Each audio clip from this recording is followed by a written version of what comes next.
Well, we've got Jack Kapica from the Globe and Mail on the line. How you doing, Jack? Just great, thank you, Mike. I want to talk about an article you wrote about extreme democracy. Down in New Zealand, they're using technology to, have citizens participate more. Well, it's an incredible story, actually, because it's so simple, actually. What happened is that New Zealand had a very old police act governing how police behave and so on. It was something 50 years old, and the world has changed quite a bit in those past 50 years. So rather than just simply strike a commission, as we would do in Canada, New Zealand decided to actually go to the web and ask people what they thought the Police Act should be. And what were they using to do that? They're using the same program that runs Wikipedia. It's a wiki, one of those social networking programs or Web 2 programs, which allow a lot of people to post their ideas in a given area.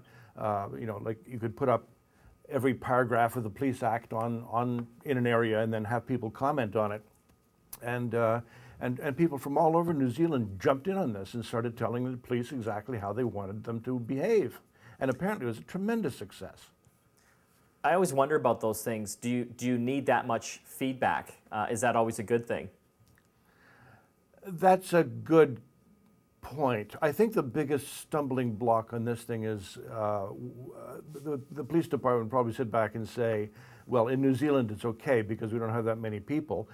In Canada, of course, we'd sit back and say, well, gee, what's going to happen is the Americans are going to jump in on this, and suddenly we're going to have flame wars breaking out and so on. And besides, we're going to have to hire a whole bunch of people to sit there and sift through it. Well, whatever way you cut it, if you want to hear from the people, this is an excellent way of doing it. You might have to have somebody who's got the authority to sift through the incoming stuff and just take out the dreck and take out the insults and the flame wars and so on and so forth, and take out the duplicates, most important, and then pass the stuff on to the commission. I don't see this as being a particularly big problem. I mean, you just need a filter. You need we call it at the Globe Mail here, a bozo filter. Is that why my stuff never gets through to you? Probably. I must discuss this with my filtering. Well, it'll be interesting to see if this catches on in other countries. Have you heard of any other country looking at this? No, this is the only country I've heard of doing it, and I bet you an awful lot of governments are giving a good hard look to New Zealand to find out whether they should be trying something like that too. I mean, Canada used to be at the top of the list for online access, among the world governments. And Canada had one of the best online access rates. I haven't seen that rating system being delivered recently, so I'm not entirely sure where we are now. Maybe we're just too far down the list before, so nobody's sending us any hysterical press releases. But I would like to see it. I think it's a great idea. The only thing is you need to hire some people who are going to sift through all this stuff and pass on the good stuff to the people who really don't have the time to sift through it for themselves.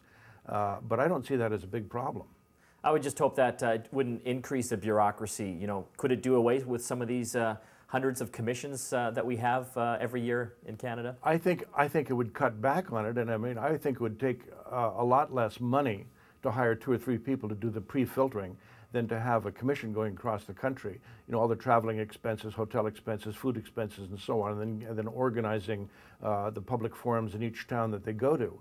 I think we're going to have to wait until we can be sure that people from across the country are properly represented.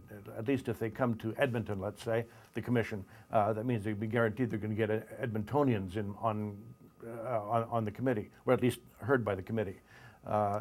But at some point, they're going to have to figure out how to be able to reach a representative sample of the public. Now, I mean, we can do this by email. We can invite people the way we do public surveys, which is all done by this demographic process called sampling.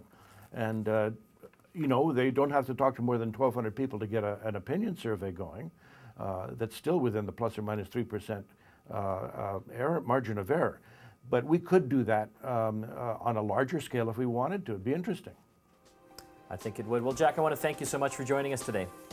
Thank you, Mike. Well, that was Jack Kapica from the Globe and Mail. You can check out more of his articles at globetechnology.com.